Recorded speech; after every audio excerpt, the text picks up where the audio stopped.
Welcome to Thrones and Scones, your weekday morning podcast where we talk Game of Thrones and we do it over breakfast. It's Tony, Hans, and Jeremy in with you here on this Tuesday, tackling Season 6, Episode 7, The Broken Man and Orange Cardamom. The Broken Cardamom. That wasn't funny. I'm starting to think that I'm not funny, you guys. You ever, whoa. Do you ever have such a terrible realization? Yeah, that I do. About me or about you? About myself. Oh, well. Good. Okay. Good. That I can get on board with. I was looking for sympathy. Like, no, Tony, you'll find none of that to your good, said that sir. one thing once that one thing that we laughed at, and then one of you would go like, actually, no, it was just himself laughing, echoing because he was doing that it so dumps like a loudly. truck statement. That was you, right? Yeah. No, that wasn't. Oh, Nuts. Well, one thing I can do, flawless impressions. Flawless. And if you guys have any requests here for the little very, very brief plot recap. I know it just went horribly last time, but I really like the idea of guessing. me too. I'm guessing who it is. Who the accent is, yeah. Name that Game of Thrones. All right, so yeah, yesterday we did Littlefinger, and I thought it was pretty good. Did we do Littlefinger? Was that And who it wasn't. So I've got to think of a Game of Thrones character with a specific enough voice that I could do. Yeah. I'm willing to allow it to go outside of Game of Thrones, but you would have to give us some sort of direction. Some sort of context, yeah. Outside of Game of Thrones. Okay. Yeah. Okay. Anything you want, but there just needs to be some sort of context. Because How about you guys?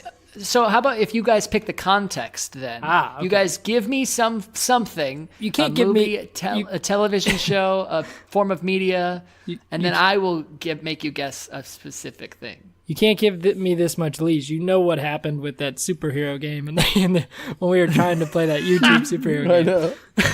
I can't true, follow that was- these rules, Tony. But Yeah, you actually, tried very vehemently to not follow the rules.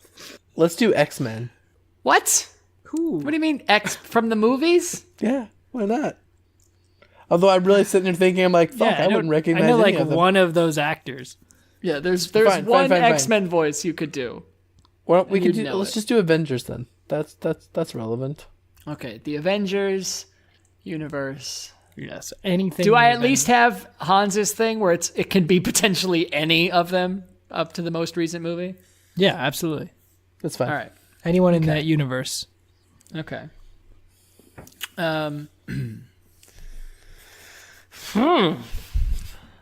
High Sparrow eyes another target.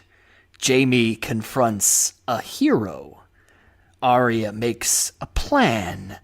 The North is reminded. That's strange. No. Pre-Doctor Strange. Okay. Actually, I mean, I'm not Doctor Strange. I have all the information on Stephen Strange. If I wanted to be, I could be. But I wouldn't. Killing it. kill This is a flawless impression here. I think Maybe from a movie that you tried to forget about. No. It's the robot guy who makes Ultron? Ultron. Ultron. Yeah. I haven't seen that movie. What? There are When you- no strings on me. Good. It's good. That was one of the creepier movie trailers, where the first trailer for Age of Ultron, which again, not a great movie. Recently watched it on TV, still not great. Although not as cringy as I gave it credit for originally. The first trailer is just like them going through all the broken stuff in the movie, like everything looking pretty desolate, and it's just Ultron really creepily reciting Pinocchio's "I've got no strings," and it's really terrifying. Creepy. Oh, anyway, so that's what's going on. I know you guys are probably focused on the terrible voice more than anything else, but tell me a little bit, regale me for a chance in your own voices or others about season 6, episode 7, The Broken Man. Give me your thoughts. Jeremy, take it away. Better than the last episode for me. Building Okay. up to, I think, the end of the season, which is great for this season. So I really enjoyed this episode a lot. I won't say it's my favorite. Clearly, I've already made that statement prior. Well, that was more for episode 4, I think. I thought it was the best episode for that so far. But there's a lot that happens in this, and I really enjoyed it. Yeah, it was good. It was a good ep. Good ep. Yeah. Started strong. Yeah, it did. Really great. We did. I honestly kind of forgot about this whole country bumpkin hound bit. Yeah. Which it was our opening thing. Hans, by the way, the hound is alive. Hound is alive. In case you forgot. Did you know that? I did. Kept you guys spoiler free. You're welcome. He's back. He's building a church. With Brother Ray. Is that his name? Yeah. I wrote it down. I wrote down Brother Ray. Brother. And we do get some exposition filled conversations, but they seemed all right. I like that dude. I liked his. It's kind of cool the fact that this is like the positive side of what the faith is doing in the world, where it's just like, oh, it's just bringing these people together. They're just doing a thing, and really all of them looked pretty happy, just having a purpose. Whereas then, on the other side, it's kind of tearing down our whole plot. Yeah, he's kind of a big, relatively well-known face. That actor. Who is it? He's, like I said, relative. He's in John Wick's, I believe. John Wick's. Is that where Keanu Reeves is like a murderous candle salesman? Yeah, exactly. Cool. And then he's also in that show that I have yet to watch, I believe, about the gods that are humans or something. Gods that live among us. I don't know. American Gods? Yes, I believe he's in that I haven't seen that either. Haven't seen it. It looks okay. Heard it's decent. He kind of looks like I might cast him to be some sort of Greek mythological figure. He's good. I like him as an actor, though. I think he's believable. Yeah, so. Yeah, the character was good. The arc, very short-lived. Oh, yes, God. It made it all the way from the beginning of the episode to the end of the episode. And the Hound was ready to give up fighting and just kind of carry logs all by himself. And now he is ready to Rambo. Yeah, I know, he grabs an axe. Burning purpose in this dude's eyes. Just ready to freaking go. But we will get into that. Other than that, some of my favorite stuff happened up north. We get to see John and Tormund, although mostly Tormund, rally the free folk once again. John and Sansa start to kind of build their forces up, realize they're going to need to go out and get the support of these houses. And we see two actually such interactions. First of all, they go to Bear Island, and just like Horn Hill, Bear Island is freaking immaculate. Yep. Why anyone would ever leave there to fight in anybody's shitty war is beyond me. Just stay near your weird winter waterfalls and hang out forever. I think I might live on Bear Island instead of Karth, guys. Yeah, it's a sweet place. Yeah, Dorne is also nice. So little cold. Dorne is great. Dorne is also. I mean, there's a coup going on right now. Other than that, small problem. A lot of Dorne's poisoning. great. A lot of poisoning. You could also make the point that there's a coup happening in the north, I suppose. Maybe. Lyanna Mormont we get introduced to, who is just fucking awesome. Just a badass. Great scene. This little 8-year-old. Great Scene. Great. Giving the business to Jon and Sansa, although not so much so, really kind of just testing their mettle and ultimately coming around. And then actually going with them as well, which I think is a thing that is overshadowed. She not only sends 62 men or whatever she's able to give them, but she herself ends up going with them, which is cool. And then on the opposite side of that coin, they have less good luck. I don't remember. Is it Deepwood Mott? I don't know who the Glovers are, where the Glovers are at. But wherever they go to talk to the Glovers, they kind of get turned away and basically said, you need to leave because I could be branded a traitor for you even being here. They are counting the Starks dead in the water. Which is a shame because I feel like they were on a roll, right? I mean, the House of the Glover, that was that was a big deal for them, right? Wasn't that like the one they were hoping would come more than Bearmont? Bearmont? Yeah. Is that I what it love is? House Bearmont. What was this? Which one is it? Bear Island. Sorry, Bear Island. My bad. Mormont. Mormont. Yeah. You know what? It's about time I've fucking misspoke. So No, it's fuck been a you while. both. Yeah. That was a good one. I like that one. Yeah. yeah. Bearmont. Yeah. Sorry. Also, just one note from the Bear Island scene. Davos really gets a lot of characters out of some bad situations. Yeah, he does. He is one smooth, persuasive motherfucker. So Smooth I think talker. you were saying that the books, Stannis is really only there to tell Davos's story. And in the show, and this point's probably just going to make no sense, but the show to me, Davos still seems very much like a secondary character in the show, yet he's always there, and he's like such a big impact. I don't know. Yeah. And I should have phrased that differently. I guess I don't necessarily mean Stannis exists to tell Davos' story. I mean that Stannis' story is told through Davos. Oh, Yes. gotcha. And so it plays it off like he's kind of the important part there. I think you get similar character vibes.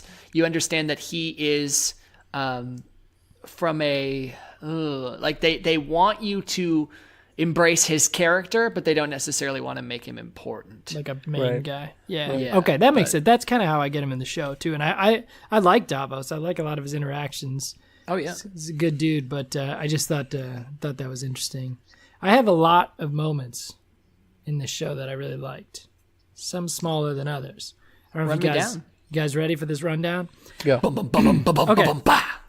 So, first of all, Tormund, again, what a good character. Like they could have written that character so much differently and it still would have worked.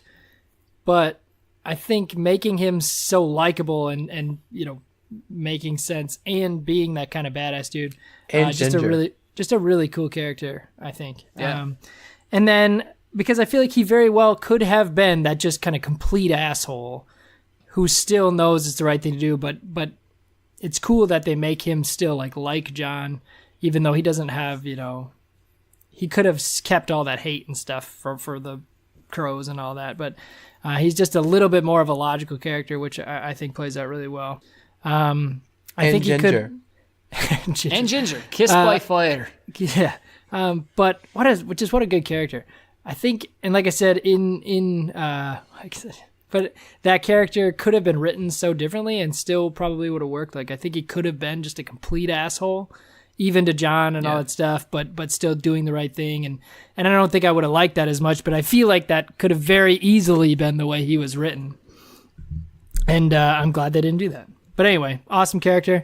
What I want to mostly point out about this scene with Tormund standing up for Jon, rallying these wildlings to fight for Jon. At the end we get that very typical medieval or just general badass handshake, right? Where they just grab the whole arm after he puts that arm out. How freaking badass. I think I'm just gonna start doing that as my normal handshake. Yeah. When people put their hand out to shake your hand, I'm just gonna full blown do the whole arm thing. No matter where I'm at work, the hospital, wherever, I'm just gonna full arm that thing and just stare him down. It's empowering. It is. Just how sweet. Especially, imagine as somebody who's going to be administering, care to a patient, basically, how in good hands are they going to feel? Oh man, they're gonna feel the confidence in their pharmacist right now is top tier. Yeah, they're gonna. Yeah, that's. I think it's honestly gonna work really well for me.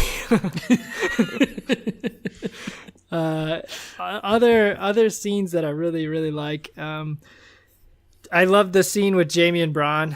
Bronn's got a really good line there that I thought was just so good when Bronn's basically kind of getting tired of being told to do things, right? When he's being told to kind of help set up this siege where Jaime and him go. And he's like, I was promised this castle, I was promised a lordship, all this stuff. And Jaime's like, oh no, you'll get it. Lannisters always. And then Bronn cuts him off and just says, don't say it. Don't fucking say it. That whole interaction action is great. Yeah. So great. And then I did as you brought up, I thought the Bear Island scene was all really good. I thought Lyanna Mormont, good character. I thought that was all really cool to add in there. And then of course to round that out, we head to Volantis, get some jugs. Get some jugs, exactly. Get a little. I have Volantis ladies written down here. I don't have context. Is this the Ironborn? Yeah. Yeah. Yara okay. and Theon. So we get Yara and Theon out there. Yara, lesing it up. Yeah. Which I thought was funny, and I thought it was a fine, nice, casual introduction to the fact. I think that they try to force it later on a little bit. With what line? Any specific line or? It could be, I'm going to fuck the tits off that one. Yeah, maybe a little forced. But it's funny, and it's an interesting little twist for Yara. I don't think something that's in the books. It's fine. It was good. Anything else? I noticed no Arya on your favorites. Yeah. Yeah. She gets stabbed by the faceless chick. First of all, Arya has been quite careful. She's been sleeping in this weird little alcove underneath a bridge. Yeah. And now she's just like, she pays off somebody in pretty broad daylight and then just goes to admire the Titan's ass. And she's like, what a fine ass. And then this woman comes up and she's like, dearie, admiring the Titan's ass. And she goes, yeah, oh. Get stabbed. Of course she's going to get stabbed. I did really like after that, like she gets stabbed. And I think it's this episode. I guess it could be the next one. It goes into the next one. Yeah.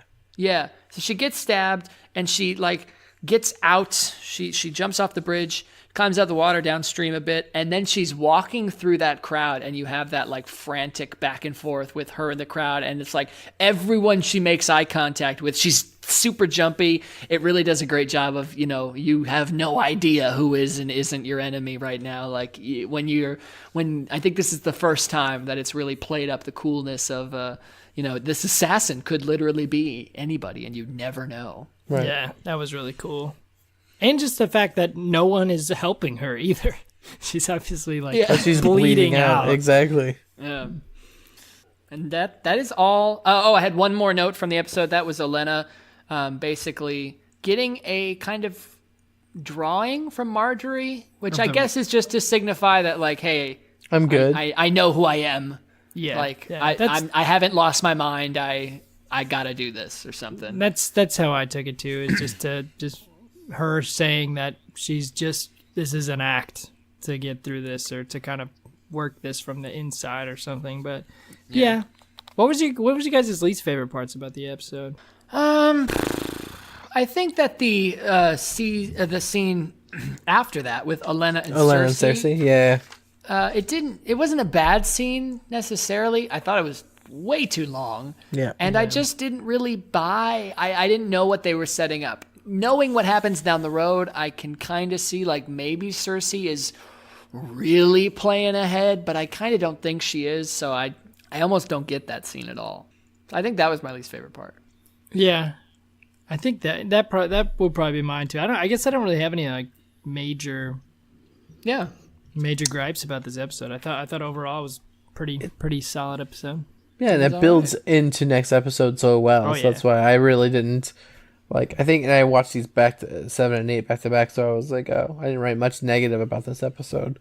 Well, I mean, I think some of the stuff with not at all. I think some of it, the Yara scene, is a little over the top. But no, but that's Game of that. Thrones. Yeah. So.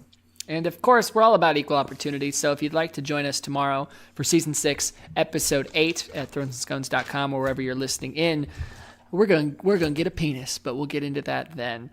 For the time being, I have a question for you, but before I pose it, I have another question for you. I have a question for you, Tony. How's that scone? Oh, perfect. All right, so that takes away one of my questions. It was going to be, do you guys want to hear how my scone is? Oh, Perfect. So now we can satisfy 2 questions with two birds, one scone, as they say. As they say. I had a orange cardamom scone today. Interesting. It was homemade. It sounded a little funky. Found the recipe online. Gave it a whirl, and it's not bad. It's not bad. Okay. We were thinking about attempting making one of these more citrus fruit scones. How did that work out for you when you were making it with the orange? The orange was good. So one of the ones that I've had up until this point was like way too strong. So I was hoping that this would be a bit more subtle. It really was. It probably could have used a little extra. And the cardamom thing, it was really subtle. I even added more on top of the scone afterwards, and it was still just really, really subtle. So I feel like that's a good thing, though. yeah, it wasn't. Yeah, I'm not saying I wanted it to be overpowering, but I wanted it to be a little different. Like, was there any glaze to this at all, or was it just? I did a little glaze on it. The glaze was good because without, instead of using like cream or something to mix in with the powdered sugar, you use a little orange juice. Yeah, I was gonna say, is that how you worked it out? Make it that glaze. Yeah. Glaze was good. Glaze was solid. Did you use any of like the peel at all for any of the? Yeah, it was like, I think, I can't remember the recipe entirely, but it was like, an orange's worth of peel in the batter dough. That's not what it's called. I'm trying to think of the name of it. When you use like the microplane to zest it. Yeah. Zest that bish. Zest Interesting. Yeah, we were thinking about trying like a grapefruit one. Ooh, that sounds good. Just to mix it up. My concern is sweetness, right? It's the grapefruit are not inherently that sweet. So we might have to do like a little mixed fruit, something. But there you go. But well, anyway, just make your batter for your scone a little sweet when you do it. Sweeter. Yeah. Consider me naive, but what is cardamom? 'Tis a spice. And to be fair, when I read it, I was thinking cloves. Okay. And so then I bought it weird. and I opened it and I was like, oh no, this is not what I was thinking I was going to be smelling. So it's kind of like, I don't know how to describe it. It's definitely a scent and taste that you have experienced. Okay. It's kind of one of those I feel like it's into a lot of Indian Christmassy cooking. ones. Yeah, they use it in Indian food a lot. Yeah. It was good. It was fine. It was. I just wish that it sounded funky. I wanted it to be a little funky. Okay. So we're talking in the realm of that clove, of that coriander, of that nutmeg. Probably closer to coriander actually, because it's not as like Christmas spicy as I was expecting. Gotcha. Yeah. Okay, I can get behind that. Y'all know that coriander and cilantro are the same thing? What? Yeah. So like coriander, they're like little seeds here in America, little seeds, but they're just the fruit of the fruit or the seed, whatever, of the coriander plant, which is what we call cilantro. But then like in Europe, they just call that coriander as well. So if you see recipes that like say garnish with coriander, what it means is garnish with cilantro. You'll see that in Indian food a lot. Did not know that. Did not know that. Yeah. That was great timing by our what, though, by the way. Yeah. Come on. You down with GOT? Yeah, you know me. So Rob the other day was singing. Rob Bullock, our friend. Rob Bullock, our friend. And Rob's your uncle is his podcast. Shameless plug. The thong song. Yeah, he was. Excellent song. The other day being 8 days ago. Yeah, it was a while ago. But anyway, singing the thong song the other day. You guys know how I feel about Cisco. You're a big fan. Huge fan. Doesn't get enough credit. No, not nearly enough. Never enough. But anyway, when I was listening to that song again, as I do most days. Sure. It's your alarm clock. One of the verses is, I'm sure you guys are aware. One of the lines is, dumps like a truck. truck, dumps like a truck. Truck. And I just wonder, I get the line, but when I just hear it, it doesn't sound like what I know he means. And I'm starting to think that is it just sexy to have just massive dumps? Like just dump truck level dumps is what you want in your woman. Thoughts? What I imagine is like this 40-person boardroom that wrote this song. They're going through and they're like, all right, well, we're gonna get Cisco in here, just kind of get a feel for what he's thinking for our next big song of the summer, and then we're gonna spend the next 12 minutes cranking it out here with all 40 of us. And Cisco comes in and he's like, all right, here's what we want to do. I want to center the whole song around booty. And they're like, great, Cisco, that's right up our alley. And he's like, I got two things that must be in the song. Let me see that thong. Really got to be the focal point. But arguably, the lead up to everything is dumps like a truck. Figure it out. Figure it out. I guess my concern is that if I'm totally whatever you're into, man, I'm fine with it. But if your chick is taking Dumps like a truck level dumps, like if she is dumping like a truck, do you really want that chick in a thong? I don't know. See, I kind of agree with Tony. I also picture that boardroom, and then there's like Tom in the corner who's been a little constipated, right? And then he starts hearing Cisco talking about dumps, and he's like, God, I wish I could take a dump like a truck. And then he's like, all night long, and he gets it, and he's like, this is genius. This is our song. And he greenlit the whole thing. He just greenlights it. Yeah, I guess. I'm All pulling up because the he wanted lyrics some right now as prunes. well. So the lyrics to that little beautiful bridge, of course, she had dumps like a truck, thighs like what? Or maybe that's a misprint. Maybe it's actually like she had dumps like a truck. I was like, what?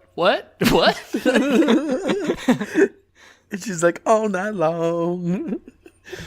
And then he goes on to say, like, I think I'll sing it again. Like, as if the audience wasn't properly paying attention to the fact that this chick is dumping like a Tonka here in his beach palace or wherever that video was filmed. And we still didn't listen until right now when Hans uncovers the actual truth. I don't know. Doesn't make me love it any less. Probably more. Now, Cisco is not a stranger to podcasting. No. He's a big video game fan, too. Big video game. So maybe Cisco could come on this podcast and explain That song. everything. The song, his choices, Or honestly, Game of Thrones. doesn't even have to talk about that. Talk about whatever you want, Cisco. Yeah. You're welcome. We'll give you 45 minutes that will arguably turn into an hour and 50. And you roll with it. You do what you got to do.